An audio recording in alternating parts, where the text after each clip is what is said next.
Hello, and welcome back to the Guns on Pegs podcast. This is our first episode recording since Christmas, so Happy New Year to everyone.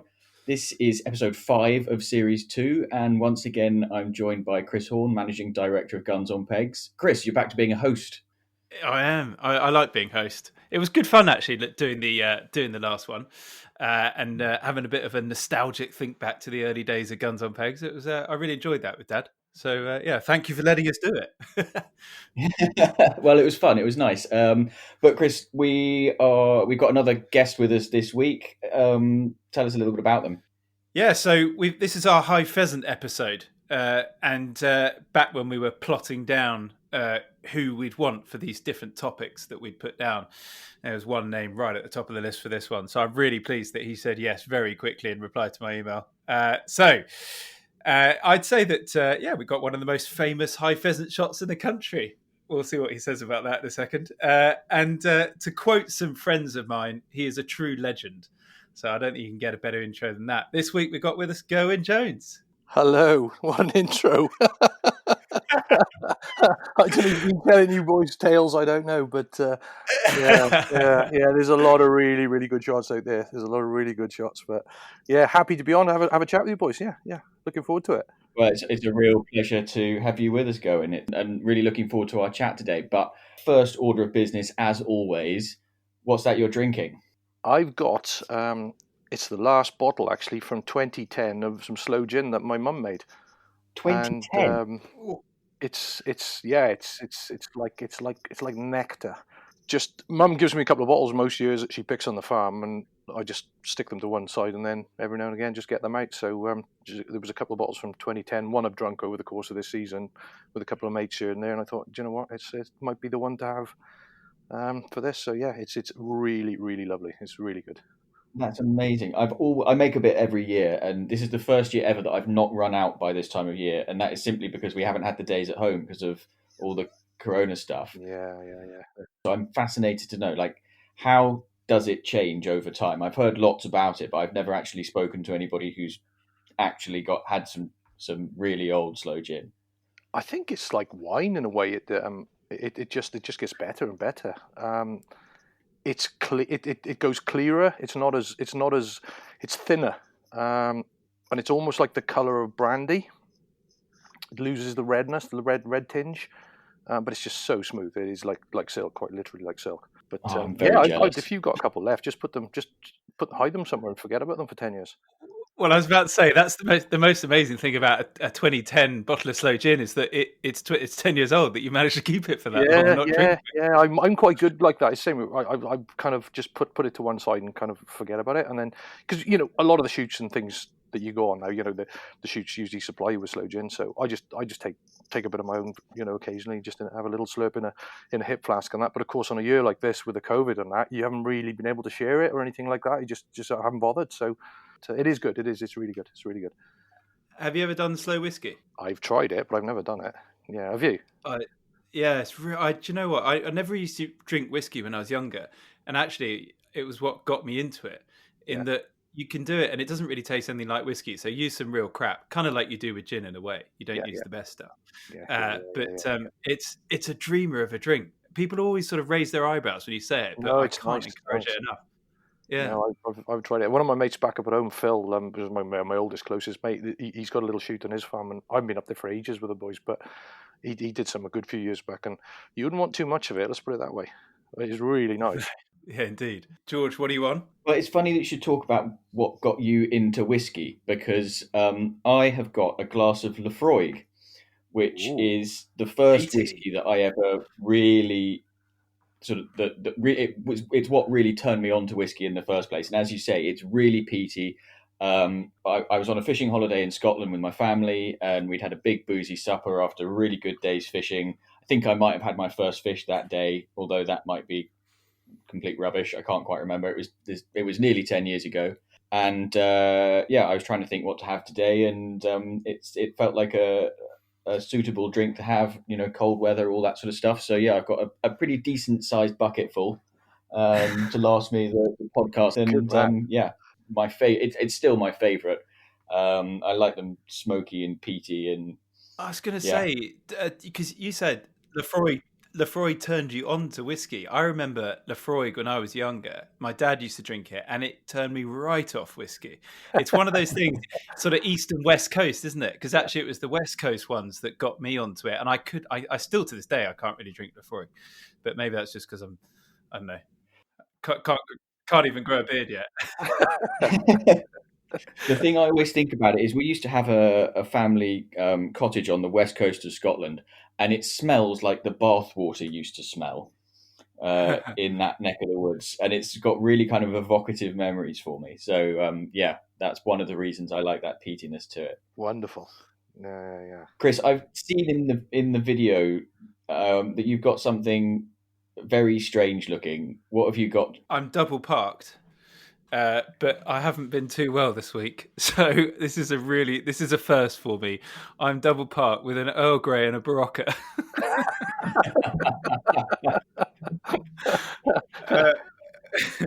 I've got a Twinings Earl Grey. I can't say too much. I can't elaborate this Earl Grey into more than it actually is, but it's an Earl Grey. I've even got a little bit of shortbread, so I feel like I've gone round to my granny's for afternoon tea. Love it. We better, just in case anybody's worrying, we don't think you've got corona, do we, Chris? Well, it doesn't matter. I'm on the other end of a Zoom call anyway. But no, I just thought people might be worried about you. Oh, that's very kind of you, George. No, I had that in March, and this is very different. This is just a standard January cold. I floated. Yeah, exactly. I think it's just coming back to work and then finding out that you can't go shooting anymore. It's enough to give anyone a cold. Yeah. Depression, that's called. Yeah. Depression-induced cold, exactly.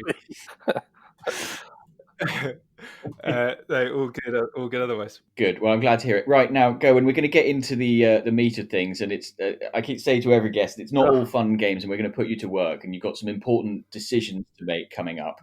It's the second kind of feature of the podcast. It's called Whose Bird Is It Anyway? And what happens is our listeners send us in their sort of shooting dilemmas and stories, and we make basically a snap judgment on the life choices that they've made. So this one is submitted by somebody we're calling Eddie to keep them anonymous, and it's a proper Whose Bird Is It Anyway, but not in the way that you might think. So Eddie's email reads as follows. Earlier this season, I was on a day where I knew the head keeper pretty well, but the rest of the guns were only really sort of acquaintances. Picture the last drive before the morning break. A good few high birds, and then wallop, out comes a screamer, so high it had ice on it. It was the dreaded situation, straight down the middle between my neighbour and I. So we did the polite thing and both went for it. 2 shots fired almost simultaneously. The pheasant folded, and I knew I had missed, and my neighbour knew he had hit it. Now this is where I must tell you about my neighbour. He was a cock. That's the punctuation. Yeah. There are few and far between in the gun line, but they're out there, and he was one of them. Award-winning. Anyway, back at the vintage Soviet gun bust, we were tucking into some rare breed sausages with honey and whole grain mustard, accompanied by the obligatory sloe gin. As you can imagine, the question was asked, who hit that monster that came down in the next county? Quick as a flash, I put my hand up. I had every intention of then saying, no, not really, it was the gentleman to my right, and how marvellous it was too. Exquisite piece of shooting, skill, poetry in motion, etc. Ha ha ha, aren't I a card? We're all friends here. However, my neighbour went from 0 to 100 in a flash, full on, toys out of the pram, choking on his sausage, huffing and puffing, and steam issuing from his ears. Threats were made. So I thought, no, I'm not going to backtrack. I'm going to stand here and keep to my story with a wry grin on my face. The majority of the other guns knew I'd missed anyway, but also relished the toddler-like spat. Do you think I should have owned up? Love it. Oh, dreamy. I mean, first class, top marks for the storytelling. I loved that. Just beautifully put. But going, come on, what would you have done? I think I would have done exactly the same as the chap who wrote the letter would have done, to be totally honest with you. If the guy was that much of a cock, as he was put it, I mean, yeah, do you know what? For a bit of devilment, and all the other guys knew exactly what had gone on. You just tell everybody else afterwards, I didn't touch it, but yeah, let him stew over it. That'd be my thought. Naughty or not, but I know it's not really the right thing to do. But do you know what? If there's somebody like that around, whatever. Honestly, if you can't take the joke, shooting's all about laying into each other, isn't it? Claiming each other's birds. Exactly. We've got a friend called Claim-A-Lot. One of the guys who shoots with us, we just call him Sir Claim-A-Lot, and he loves it. He always, did you see that bird I shot there? Yeah. Everybody knows. It's just great fun. It's what it's about. It's the banter of the day, isn't it? But if you take it too seriously, do you know what? Go and shoot on your own. Yeah. Okay. Well, I think if anyone thinks they know this guy, just keep the guy whose bird who actually shot the bird. Just keep doing it to him, please. We need to get him out of this situation. Love it. You could be pointing the other direction. Just claim all his birds. He'll chill out sooner or later. just let him shoot the bird, and then as he turns around, break your gun. That's the old one, isn't it? Even if you don't shoot it, just break your gun every time. Indeed. Well, so was it? Are we naming this guy Eddie, George? Yeah, Eddie. Keen listeners will notice that there's a theme here. I'm just working my way through the alphabet with the fake names, so it's going to be Freddie next. Yeah, well, dear old Eddie gets himself on his hands on a pair of the exclusive, highly exclusive, the seriously money cannot buy Guns on Pegs podcast garters. So they will be sent to Eddie. And Gerwyn, as our guest on today's episode, you will also get a pair of these awesome garters. Wow, thank you very much. And well done, Eddie, on that great story. Well, brilliantly written. Indeed. Yeah. They're garish, and you'll notice them. You'll notice when someone's wearing them out in the field, so you know that you can go up to that person and ask them, "What's the story behind those?" There's always going to be a good story. So, brilliant. Thank you very much. So we've had another email from across the pond. Actually, last time out, we had a great little story from someone who'd messaged in. We like to hear where people are listening to the podcast, and we had honestly, it's quite overwhelming actually for George and I. We get these emails in, and we had some lovely ones over the Christmas period of just far-flung places where people have been. You know, this really is going all over the world. It's awesome. Cool. So this one goes, dear Chris and George. He writes. I've been enjoying the podcast, especially the friendly banter and the life experience brought forward from your guests. I often listen while snowshoeing up the valley in late afternoons behind the house. We live in the southwest corner of Alberta, along the Continental Divide with the Rocky Mountains. The dogs often move a grouse or two on these daily sojourns, and we keep them alert and keen. I rarely bring a gun this close to home, and it's so nice to move these birds week after week through the long winter. And he sent us a photo, actually, and my God, it's dreamy. We're all seriously jealous. So it does look incredible. So, Doug, thank you so much for letting us know that he's listening to a bit of the podcast while snowshoeing, walking up some grouse, just keeping them alert in Canada. That's absolutely awesome. Fantastic. That is fantastic, isn't it? Jealous. Yeah, totally jealous. But also, Chris, we've had another email after our David Gower podcast from a couple of episodes back. And if you've not heard it, really recommend it. It was a really good fun one to do. What we asked David to do was to put together his perfect cricketers shooting team. And he put together a really cool one with some absolute legends of the game from all around the world. It was a really nice team. So Christian Roberts has been in touch with his sporting shooting team, syndicate name High Flyers, which is very good. Yeah. And so he's got one cricketer, Ian Botham. He's got a rugby player, Johnny Wilkinson, who he says can hopefully keep his gun between the grouse posts.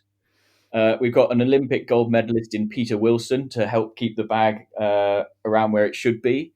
We've got Jessica Ennis, a multidisciplined female shot.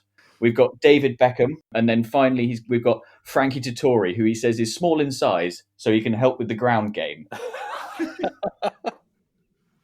So he's missing Peter Crouch, isn't he, George? A tall lad for the high birds. Yeah, exactly. Yeah, brilliant. That's a pretty impressive team, though, isn't it? It'd be good fun if you're on the day. That'd be a lot of fun. So if you want to get your hands on a pair of these garters, You can send us your dream shooting lineup. Doesn't have to be sports people. It's a bit like that dinner party game. You can tell us where you're listening from. You can send us your confession or your dilemma. But yeah, we love getting this correspondence. So email pod@gunsonpegs.com, and if we feature your email in the podcast, we'll get some of these garters over to you. But now that we've got all of that done, Gerwyn, it's time to move on to the High Pheasant chat. That's the main reason you're here. So I think for the purposes of definitions, we'd better ask, how high is high? What is a high pheasant in your mind? Bearing in mind that Nelson's column is 55 yards. Yeah, that's the most common question of all of it when it all comes down to it, isn't it? That is a very, very good pheasant. There's a lot of people, I think, that aren't really, I shot a 70 yarder, I shot a 70 yarder. You get a rangefinder, like you said, go and stand by Nelson's column. I've done it many, many times when I lived in London. It's a properly good bird. I mean, everybody be delighted to shoot a bird going over the top of Nelson's column. There are some shoots out there which throw them out of range. We all know that. But I would say, look, to me, a 50-yard plus bird is a really, really good bird that anybody would be delighted to shoot. Absolutely delighted. If that's coming straight over your head at 50 yards up, it's a properly good pheasant. And you can shoot them higher than that, obviously. But I mean, that's more than good enough. More than a 40 yards a good bird. We could get a rangefinder, or do what they say. Step it out. Go and step out in a field, or go and put a cardboard box or something 100 yards down a field and shoot at it with a 12 bore. It's a flipping long way. It's a really, really long way. But so true. Yeah. I love testing distance when you're chatting to people. I mean, I'm not the best at it myself, but I feel like I can get fairly close. But you ask some people how far away like that oak tree is, and you get some wild answers. It's hilarious. I do think that when people say, "Oh, I had a 70, 80, 90 yarder on that drive," Nelson's column is a classic example. If ever you're in London with someone who shoots, ask them how high it is, and obviously those who listen to this now know it's 55 yards. You're going to get you get 110 regularly out of that question. Yeah. You watch the pigeons when they fly over Nelson's column. They're you'd be laughing if you brought one of them down. They're small. You'd be over the moon. You'd be absolutely over the moon. And it's. I think a lot of thing with the way that high pheasant shooting has gone as well. There's a lot. Look, don't get me wrong, boys. There are guys out there that can do it. But in order to get, in my opinion, fairly consistent at these 50-yard plus birds, you've got to do a lot of it. You just have. That's the thing. And you can go and practice on the clay towers, etc., during the summer and that. But nothing prepares you for actually getting underneath those birds and working out the pictures and the slide and the slip and everything on them. And all the boys, if you say to anybody, there's guys out there that do it. The best ones do a lot of it. Simple as that. It's like with anything. It's like all the good grouse shots and that. They don't just turn up for 1 or 2 days a season. They do a lot of it. And that's why it's like with anything. You do enough of anything, you get good at it, don't you? There's a common theme coming up here, because this came up on the grouse episode as well. Basically, to be really good at this, you just got to be super wealthy and get out and do loads of high pheasant shooting. Or be lucky and have great friends. Yeah, exactly. Yeah. You've got to do a lot of it. It's like that. There's a great book. I can't think of it. It's called Bounce, and it's the 10,000 rule. It's awesome. Yeah, have you read it? It's really, really good. And a guy, Alan Edwards, told me about it years and years ago. He was loading for me somewhere on a grouse moor, and we were talking back at the time about wonderful grouse shots and all that. And he said, read the book, read Bounce. And there's a few guys out there, boys that own moors and that, and they will have shot a left hand crossing grouse at 40 yards and a right hand crossing. They will have done. They would have done it 10,000 times each. It becomes muscle memory. It just becomes instinctive. And you can see those guys in action. Their anticipation of they don't miss. When you're on grouse, they do not miss. Over the course of a day, what they miss is, you could probably count it on both fingers over the course of a day. Yeah, and I think that this is one of the things with shooting, in that most game shots, I'd say, and I've never actually asked people this, but I'd say most game shots do a variety of shooting. and over the course of the year, you find yourself on vastly different shoots, from a sort of from a little syndicated shoot, family shoot, to a big commercial one, to a this, that, and the other, because you get invited by different people, and then you take days at your own place, the rest of it, and therefore it becomes very tricky to get good at any one thing, because by the moment you've got good at it, you're on to something totally different. So I think that could be one of the things that makes shooting so cool, in a way that it's not the same all the time. I agree. And typically, of course, you're going to go from really high things to little hedge hopping East Anglian partridges, and the difference is enough to throw you out completely. And that's just the typical thing that happens. Sod's law. Yeah, totally agree. So, Gerwyn, do you find yourself on high pheasants 6 days a week? No, nothing like everybody says that. I wish. I've got a business to run. No. You just saying then about guys, and I'm really, really lucky, that I'm able to shoot pigeons in the summer and out of season, and grouse, and I've been so privileged and blessed to be able to shoot wild grey partridges the last 2 or 3 years, and and then I don't tend to get onto the pheasants till November normally. Mid-November, once the grouse are all over, because a late season grouse day is like nothing else. I think it's just the best of the best, and then you can focus on the pheasants then afterwards. But there are a nucleus of guys out there that do specifically only shoot what I would say extreme pheasants, high pheasants, whatever you want to call them, and they don't tend to do anything else. They just don't. And there's a gang of boys, they're all pretty damn good at it. You take my word for it. That's all they do. They tend not to go on traditional shoots. They don't do grouse. They might do an all day on it, blah blah blah. But they are like a specialist, for want of a better word. And I'll be honest with you, a few years back I could see myself slipping into that category, and I just thought, you know what? There's so many other wonderful forms of shooting out there. You just don't want to be, classed as one. I'd much rather go out and, have a much rounded season, if you like, shooting at, all the different wonderful varieties of birds we've got in this country. But like you said, if you take a look at some boys who are very, very, very good, that they tend to be, that's all they do. That is all they do. And they so come true.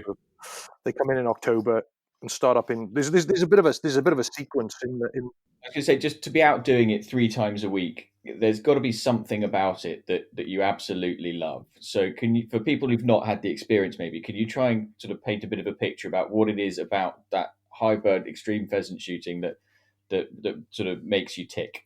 I think of all the forms of shooting, the most difficult individual shot of all is probably that very, very high cock pheasant later on in the season, with its wings set, gliding off a Welsh mountain, or a Yorkshire wold, or a Devon coombe, or off a side of a mountain in Scotland. It is, I think, the pinnacle, if you like, of difficultness. Or this is such a word as difficultness, but it's. And when you do hit one, they take a long time to hit the ground, and it is just very, very, very satisfying. There's just something about it, and you can go some days and think you're shooting really well, and then you have drives where you think, oh my god, I've got this mastered now, and then you go round the corner or 2-3 miles away to the next drive, and you look at my thing is I look at the clouds, which way they're going to be sliding, and that's everything with high birds is the slide. It's everything. There's very rarely a true straight high pheasant. So you look at those clouds when you get there. But what you sometimes don't realize is, those clouds could be blowing up into a valley. They could be spinning around, and the wind at the height the birds are coming off could be coming back down the valley. So you're going up the left-hand side, and then up the left-hand side, and not hitting them right. I need more. And you end up going way up the left-hand side, and actually you need to be up the right-hand side. And it's just things like that. It's the technical side to it. It's a very technical form of shooting, but when it works, it's poetic. It's just absolutely poetic. There's nothing like it. That's such a key tip. I'm really glad you've said that, because I think I've suffered from that many times and got awfully frustrated and wondered what it is. And that tip of what's the wind doing up there when you're on a high pheasant drive compared to where you are, which is down in the valley and the wind's moving in a different direction. Because most shoots, you go, oh, you're in front of them, you're behind them, yeah, I'm behind them. On a high day, you're up the side, up, left, right, wherever. I mean, like, it's just front, behind. Exactly. Yeah, so classic tip from a high pheasant shot. Look at what the wind's doing up there with the clouds. It's the first thing I do when I get into a peg. Before I do anything, before I fire a shot, before I do absolutely anything, and even on a clear day, if you've got one of these, and they're not the greatest of flying days, when you get the high pressure, blue sky, blah blah blah, no wind, but you just have a look. You'll find something to tell you which way the wind's going up there. But on a cloudy day, it's perfect. And it doesn't have to be hardly any wind at all. If these birds, if they're coming off what I would say more of a mountain drive, then let's say where they're coming from a long way back, and a lot of the sort of the Scottish ones and the Welsh ones are more typically off mountains rather than crossing over tight valleys, and those birds are coming from such a long way back. They're always diving as well. They're very, very, very rarely on those shoots that a bird is going straight across. They're often, they are dropping. So therefore, they're going faster than the ones going over a short valley. So your amount of slip, if you like, or the amount that you need to be up one side or the other is quite a bit more. Whereas on a slow one, you can get away. If the bird's still flapping, he's not going quickly at all. Anything that's still flapping hasn't hit the maximum height and set its wings. If you're underneath them when they're still flapping, you just come straight through them and pull the trigger. You don't need to allow for anything when they're flapping. It just comes straight through. But when the wings are set, that's when it gets into the what I call the exciting kind of stuff. This is so good to talk about this, because I think we've all been undone by this. And actually, when you were just describing that, it made me think of Clovelly. Shooting at Clovelly when you're down on like Hobby or Garden or something like that, and you've got birds flapping quite high, and then you've got birds slightly lower, wings set, doing twice the speed, dropping because they're using the contour, and you can be undone in a minute. And literally just really wheels fall right off, and you cannot hit a barn door. I've seen that happen to many people there. But there's so many scenarios you can think of. It's again another great bit of advice. It's a great example, and that's what you do. If you look as well, and all the boys say this as well. You look over the course of a day. It's very rare that somebody's killed, one phenomenal bird. It's very rare that bird's a cockbird. It's normally always a hen, and it's just they're smaller, they're softer, they die easier. That's the reality of it. Whereas a cockbird, that to me, Simon Ward, amazing shot. Everybody knows who Simon is. You talk to him about it, and we've had this chat a gazillion times. You get this kind of look that a January cockbird with its wings set. That's the one you want to kill, because you've got to shoot him in the nashes, as Simon would say. It's got to be in the front end, otherwise they just don't die. Simple as that. It's so true as well. Hen birds, it's like partridges as well, isn't it? When you're shooting partridges and you bring down a corker, and it is because it takes a bit less to bring it down. Yeah, and they're spectacular. Shooting high partridges is phenomenal. Don't get me wrong, I love it. But to me, it's. You often see if you're on a day where there's mixed partridges and pheasants in the drives, and if it's a ridiculous bird, it's generally a partridge in those mixed drives, because they will one pellet and they fall out the sky. And I don't know, I love shooting partridges, but it's you really, really got to be on it to bring those big cockbirds down. You really have to be, and that's especially as the season goes on. I've got, you've probably seen, I've got those crazy cocker spaniels, and when they bring the birds back, and as the season goes on, obviously the birds are getting heavier and heavier and heavier, and you've really, really got to be in the front end to bring them down. There's this point you won't kill them with a body shot late season. So thinking about shoots themselves, I want to get your opinion on a few things. Who do you think the best shoot host is? And you've got to name a name here. You can't sit on the fence. There's two standout ones for me. It's Crofty and Lord Sutton. So that's Richard Croft up at Briggins and Caleb down in the West Country. And there's loads of others out there who are brilliant. So do you know why that question's in here? God. I was texting Crofty before we started, and he said, "Ask him who the best shoot host is." He's a star. He's brilliant. He said, also ask him how many birds his dogs have actually picked up. About 3. He always asks me that. How many do you reckon they've done? I said, I haven't got a clue. They're kind of. on the days when I sort of organise the days and get some mates together, I can kind of get away with it, but I just let them run loose, and they're either loved or hated because they are the naughtiest dogs you've ever seen, but they do hoover an awful lot of birds. And when I'm pigeon shooting on my own, that's all I want. I don't need to be. I'm not a field trailer. I'm over far from a field trailer as you'll ever get. But just let them do their own thing and just randomly bring them back. But yeah, Crofty's always there with his very well behaved Labrador, and so's Caleb. And they're like, Jones, you and your damn cockers. Anyway. That's so funny that you mentioned those two. Literally, I text two people before this to get extra ammo and questions, and I text Caleb and Crofty, and both of them would text me back. Yeah, both of them text me back straight away. That's so funny that you've mentioned. That's bonkers. But they're not. Look, they're not only shoot hosts; they're really good mates. I was going to say maybe they've been texting you once Chris texted them. Maybe there's been a bit of underhand business going on. No, not a thing. Seriously, not a thing. Not a thing. It's bizarre, but I fish.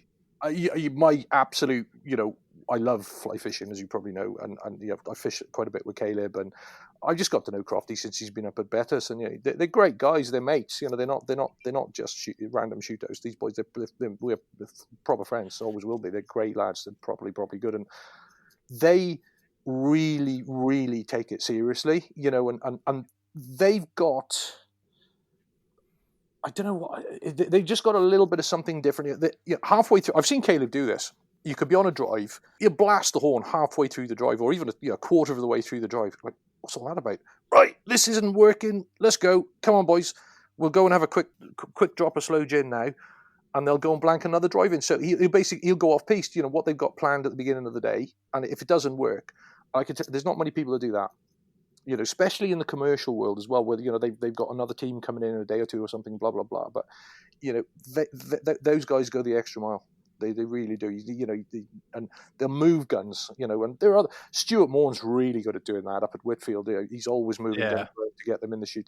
I could keep on. I could keep on. But some people just dig their heels in. Oh, it'll work. But ultimately, at the end of the day, if you're out of it, you're out of it. That's just how it is. But on these larger sort of commercial shoots, if you like, they tend to get the bag in 4 drives, no matter what the bag is.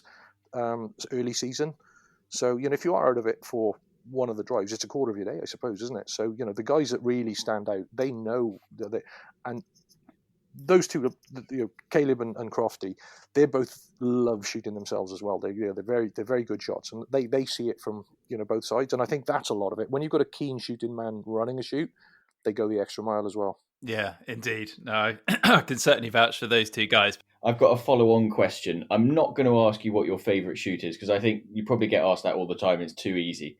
So I'm going to ask you what you think the best drive in the country is. Oh my God. Oh, that is that's a really, really. I mean, I've shot at Brigands for the last 16 years, multiple times every season, and I know that place like the back of my hand. And it's just an unbelievable shoot, and it's like with everything. Some years the very best day you've had are at Brigands, and some years the very best day you've had is at another shoot. And how do you describe a best day? It could have been you shot well. You had the most wonderful wild night the night before. You had the fun. You had the banter. It's not all just about the shooting.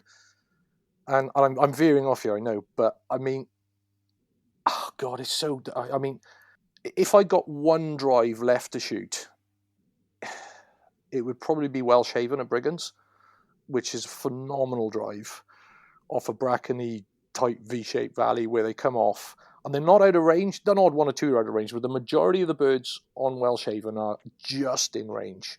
And I mean just. Out of range is pointless. But, don't get me wrong, I love seeing these ridiculous things going out over range. Out of range, it's just fun and a giggle, but you don't bother shooting at them because why would you? It's pointless. But, that's the topography lends itself to showing birds of that height. But Welshaven, they're fast, they're sliding, they're slipping, they're doing everything in the book. And if you hit one, because the ground falls off behind you all the way to the valley bottom, they drop forever as well. So it's spectacular just to turn around. If you're lucky enough to bump into one or two, just turn around and watch them falling out the sky, and it's spectacular. It is spectacular.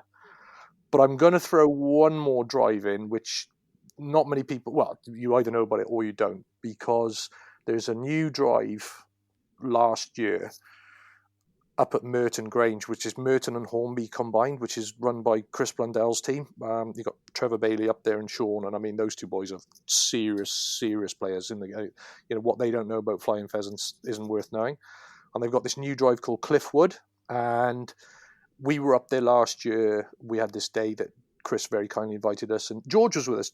George was up there. It was a pretty strong team. John Kennedy was up there, and we were chatting about it, and we said, it was. I mean, we'd never ever had a better day's pheasant shooting. It's pheasants and partridge combined, but we'd never had a better day anywhere. And it can only get to a certain level.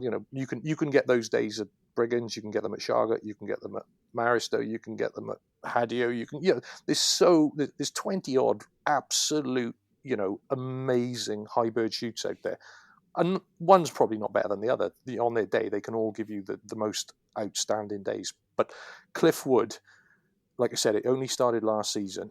I mean, you got to see it. It's classic. Big wood, hanging wood on top of a hill. You're on a field, straight line across a field. So it's classic. You can see all your guns. You can see them in a straight line. Big gaps between you and the other guns. And I mean, these are monsters. When I say monsters, these are proper monsters. And it can go on and on and on and on. The drive it's like a never-ending drive. It ticks pretty much every box. It's pretty spectacular, I can tell you. So good. But yeah, my old faithful is the Brigands, as you probably gathered. Because I've shot this so many times, it's like going home for me. I love the place, absolutely. Yeah, love it. It's a good shoot. I've had the wheels come off there a couple of times. We all have, mate. We all have, believe you, mate. There's nobody tamed the Brigands yet. I heard somebody saying a couple of years ago, and I think it's very, very Indeed. true. So I wanted to ask you about a different side. We never talk about anything vaguely serious on this podcast because we're really bored. We're really bored of being serious. But I've got to ask you about something which is vaguely serious. We're in the transition period away from lead, and given that it's happening, and we won't debate any of that aspect, that's done. What are your thoughts looking forward? And obviously, I will add in you are an Ely man. You're a plugged Ely man, which is absolutely fine. Yeah. No, we're good friends with the guys at Ely and all the manufacturers actually. But so absolutely no shame in plugging. But I'm really keen to know some technical specifics from you on where you see it going forward, because obviously one of the big issues that people keep talking about is, it's the end of high pheasant shooting. Is it? I took me. I know it's me, but I took some of the Ely eco wads up, not this season, but last season, up to Brigands, and they did a film on it. It was a film on steel, and Crofty can tell you. Crofty stood behind the line. He hosted that day, and he said, and Adam Calvert was up there. Everybody. Adam's well known in the shooting industry. He was up there with Sonia, and anyway, we were stood on the Oaks, which, if you haven't shot at the Brigands in the last 4 years, you would remember the Oaks as being a very good drive, but you wouldn't have called it an extreme drive. But it's now changed dramatically, and I mean, there's birds off there as good as any drive in the country. And we thought, right, well, we'll try it. So I can't put them through those Parazzis I've got because they're fixed choke, they're too tight. So I borrowed a Browning gun with I don't remember what it was. I think it was half choke. Because you can't go more than half. I'm pretty sure it was half. And you'd be amazed what you could kill with them. That's all I'm going to say. It's on film. And I mean, 50, 60 yarders. Not. And look back to what we said earlier in the interview. 70 yards is a hell of a bird. It's a long way. But you can kill them. You can. I didn't kill any at that range with the steel, but I did kill very, very cleanly sort of 50, 60 yarders. And I mean, when I mean clean, I mean stone dead. Absolutely, sacks of flour falling out of the sky. And I shot them on the Oaks. I didn't shoot them on Tommies or the Waterfall because they're just bonkers, and that would be pointless. My thoughts are they will cater for 95% of the birds shot that are shot these days. If it gets down to it, I don't want it to happen. I really don't want it to happen. If it happens, it happens. But a friend of mine was telling me last week, now I should have written it down, but apparently there are some other things or some other materials potentially that I'd never heard of, and I'll find out what they are. It might be worth doing a chat with you again on it, but there is something in the pipeline that apparently are devastating. And it's not like tungsten or anything. It's something I'd never heard of. Really?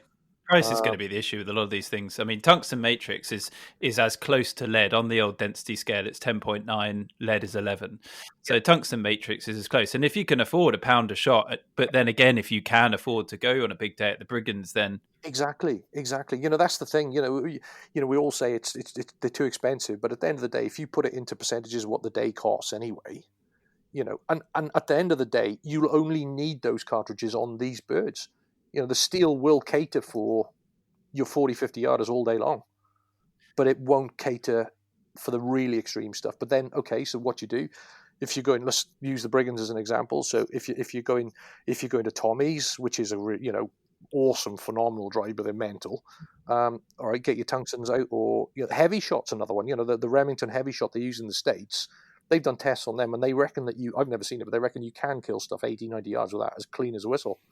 But it's really, really expensive. But again, put it into what does a day cost? What does the cartridges cost? Well, okay, we're going to Tommy's. We'll use the expensive shells. We're going to Guinian, which is still an exceptional drive, but not quite as high. Use the steel. I think that's probably what you'd end up doing. And I'm sure there's going to be continual developments. It's not like what we've got now is going to be the only thing we have in the future. So this is going to change. But I suppose that's actually slightly encouraging hearing you say this, because if 95% of the shooting's absolutely fine, then well, nearly everyone listening to this is just going to think, well, no problem here then. This is the thing, isn't it?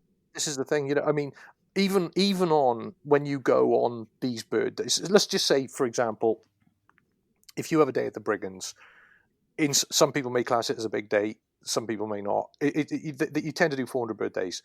Well, if you've got 8 guns, that's 50 birds a piece. It's 10, 11 birds a drive. So it's not, I don't think, it's obscene in any way, shape, or form.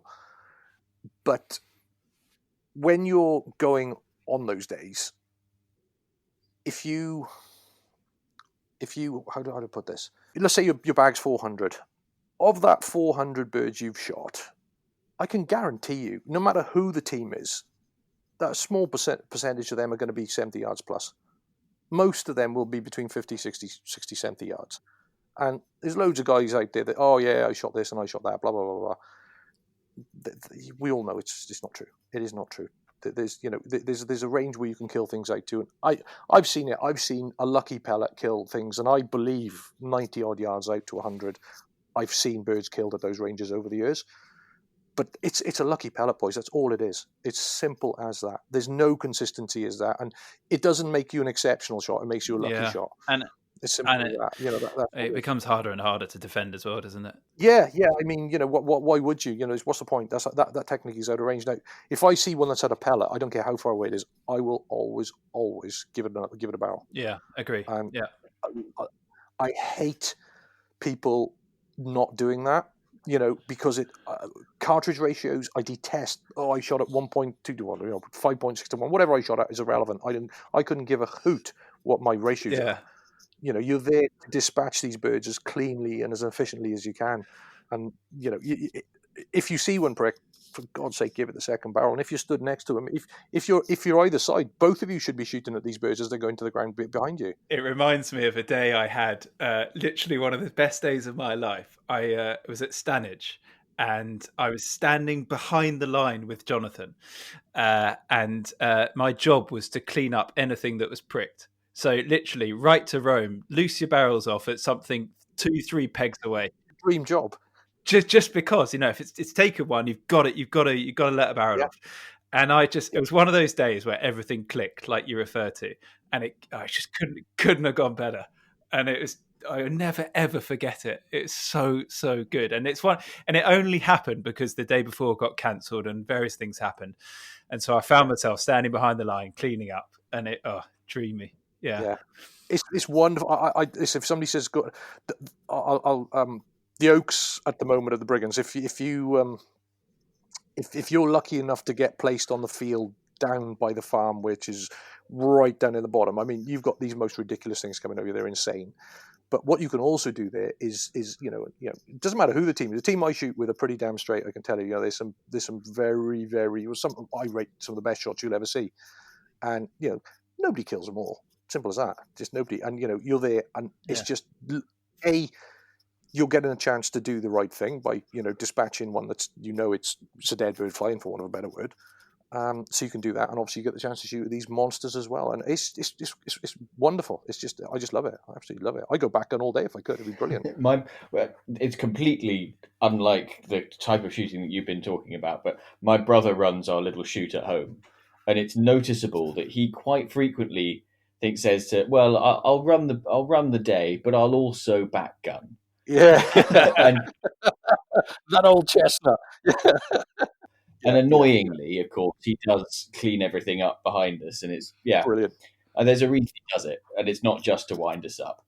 It's doing the right thing. It's doing the right thing. But listen, I think with all that lead stuff, it all got dangerously serious for a moment or two. So I think it's time to go back to some of the silliness. So. The way we like to round these all off is with desert island shooting. So the idea is you've got this theoretical one last day. Let's say there's a ban coming in. All shooting's going to be cancelled forever. Money's no object. Logistics don't matter. You can invite anyone you want. What are you going to go and do? Where are you going? All that stuff. What's the dream day or weekend or whatever? I'm going to give you two because this is a High Pheasant one.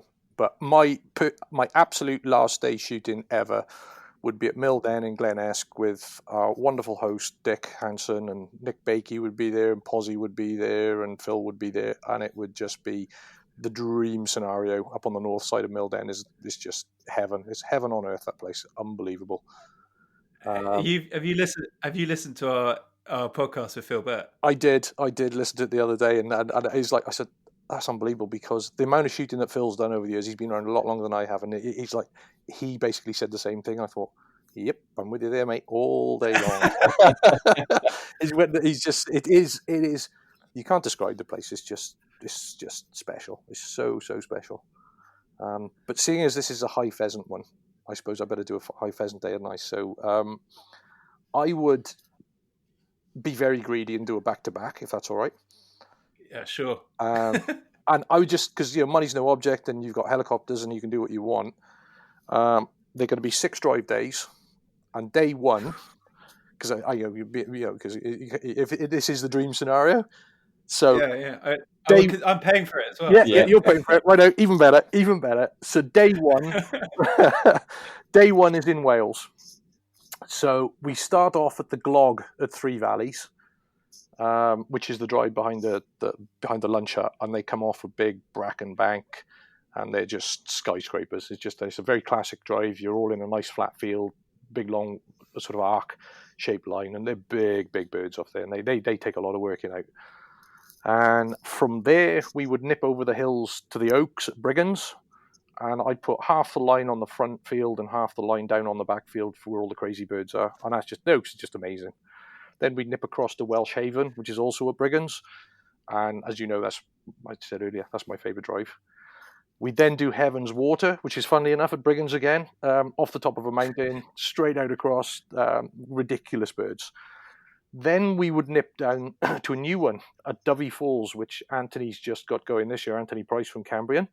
Boys, that is incredible. That is another Brigands. It's just it's an A-lister, as I put it. It's a properly good shoot, and it's spectacular. You've got this waterfall coming off the top of this mountain, and the drive I picked there is one we've done it a couple of times this year. It's called Unbelievable, and it is unbelievable. It's just pheasants coming off Bracken Bank, funnily enough again.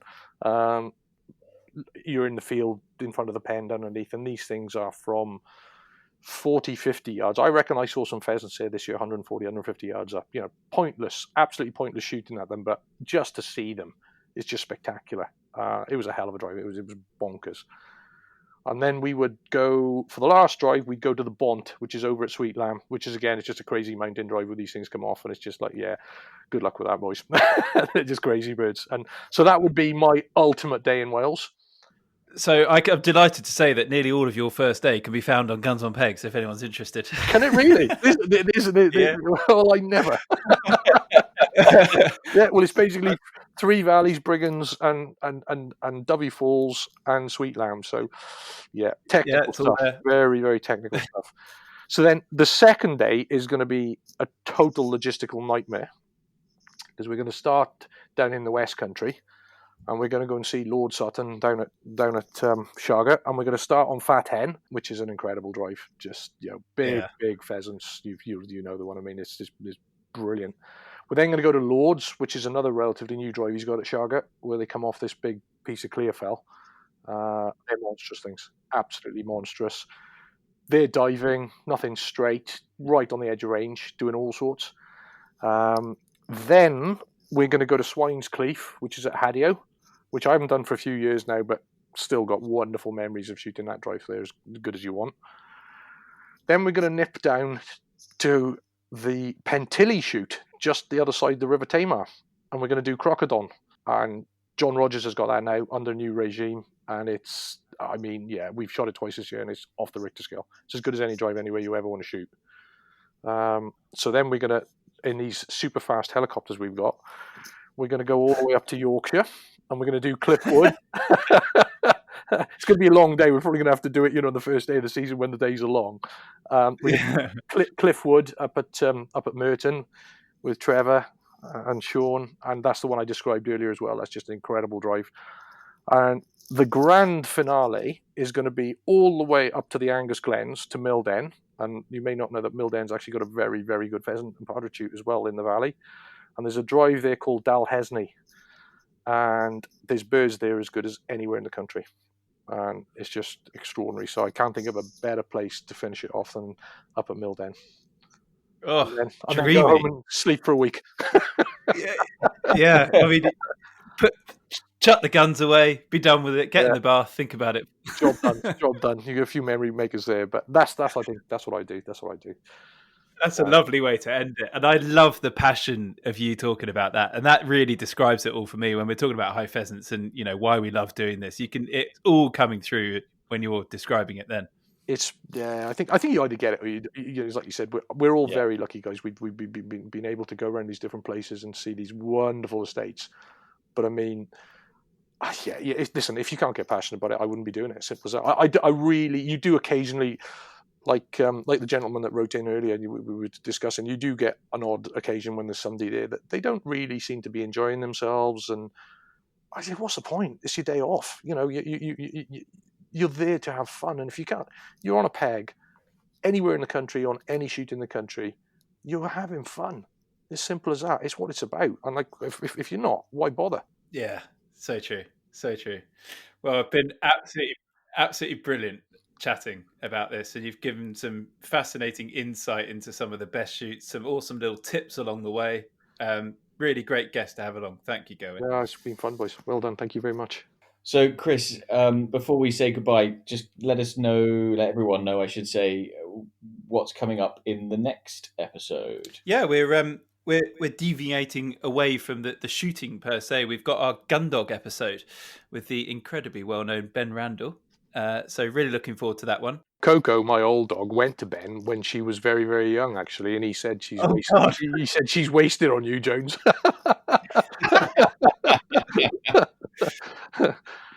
No, Ben knows what he's on about. Good. Right, so all that remains for me to say is to thank Gerwyn for joining us and to thank everyone for listening. As per usual, there's one final reminder that you can get your hands on a pair of the exclusive Guns on Pegs podcast shooting sock garters by sending us your shooting dilemmas or emailing us to tell us where you've been listening from or to share your dream shooting team. Just send us an email to pod@gunsonpegs.com, and if we read it out, we'll send you some garters. Until the next episode, thanks very much for listening, and goodbye.